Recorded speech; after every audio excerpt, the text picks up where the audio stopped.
고린도후서 묵상일기 34번째. 내 편에 있는 사람이 더 많다. 고린도후서 4장 8절로 9절. 우리는 사방으로 죄어들어도 움츠러들지 않으며 답답한 일을 당해도 낙심하지 않으며 박해를 당해도 버림받지 않으며 거꾸로 트림을 당해도 망하지 않습니다.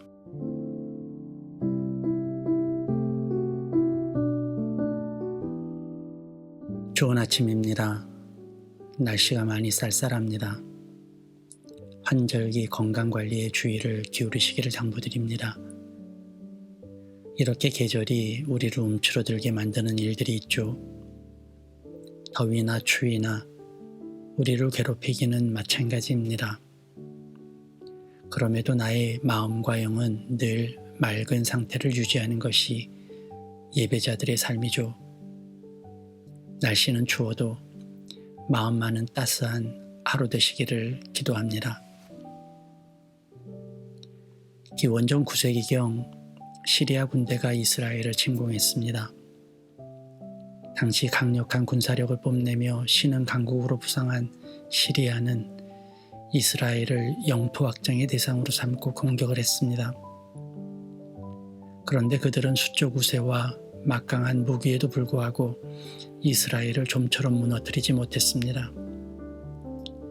가는 곳마다 마치 미리 작전을 알았다는 듯이 이스라엘은 그들의 공격을 무력화시켜버렸기 때문이죠.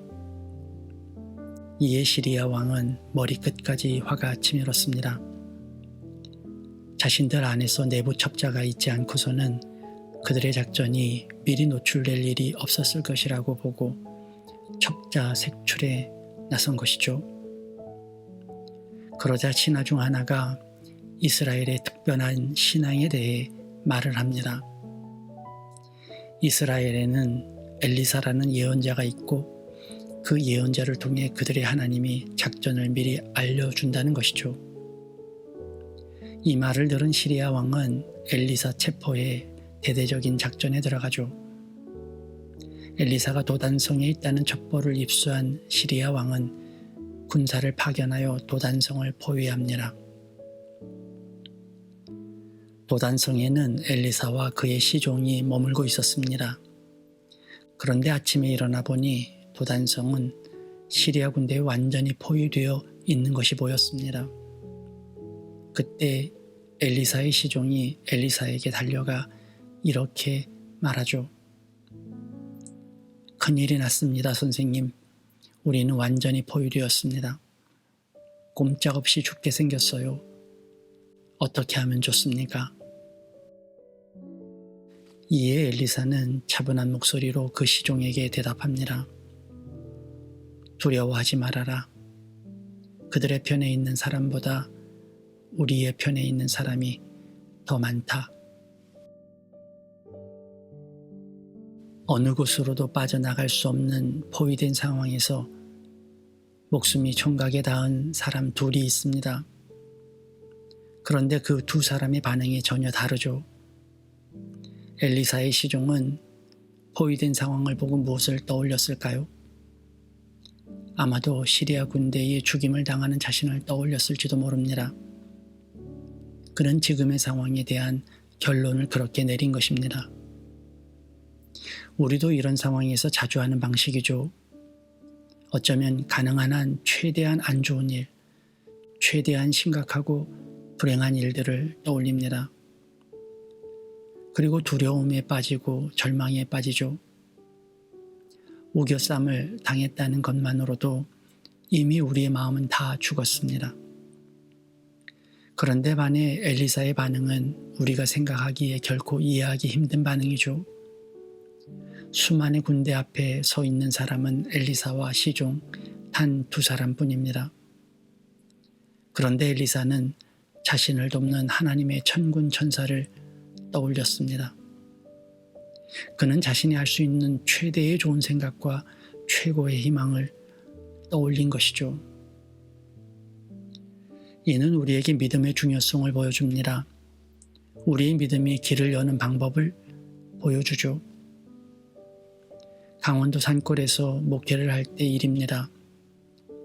밤길을 가다 보면 산 짐승들을 종종 만나곤 하죠.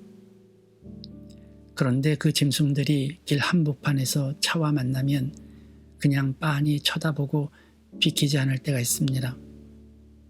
그러면 얼마나 무서운지 몰라요. 처음에는 대드는 것으로 생각했습니다. 그래서 헤드라이트를 켜고 쫓으려고 했죠. 그런데 알고 보니 그것은 대드는 것이 아니라 겁에 질려 얼어붙어 버린 것이라고 하더라고요. 강력한 헤드라이트 불빛에 몸이 굳어버린 거죠. 이는 마치 우리가 우겨쌈을 당할 때 똑같이 얼어붙어 버리는 것과 같은 모습입니다. 걱정과 근심에 얼어붙고 불안과 공포에 잘못된 판단을 하게 되는 것과 같죠. 좋은 생각을 가져야 합니다. 나의 몸을 굳어버리게 만들고 이성을 마비시키는 절망보다 더 강한 좋은 생각을 계속해야 합니다. 물론 좋은 생각을 한다고 상황이 바뀌는 것은 결코 아니죠. 그러나 나에게 좋은 생각과 희망, 그리고 끝없는 가능성의 꿈이 있다면 그 그릇에 지혜와 지식, 은혜와 복이 떠오르게 된다는 것은 분명합니다. 막힌 가슴에는 주님의 말씀이 흐르지 못하죠. 얼어버린 영의 은혜의 통로는 닫힙니다. 그래서 우리는 그 통로를 열어야 하죠. 그리고 하나님께서 일하시도록 해야 합니다. 그 방법이 바로 좋은 생각, 좋은 꿈, 좋은 예측을 하는 거예요. 나쁜 예측은 시나리오도 장황하고 치밀하죠. 그런데 좋은 예측은 그렇게 하지 못하죠. 그래서 믿음을 동원해야 합니다.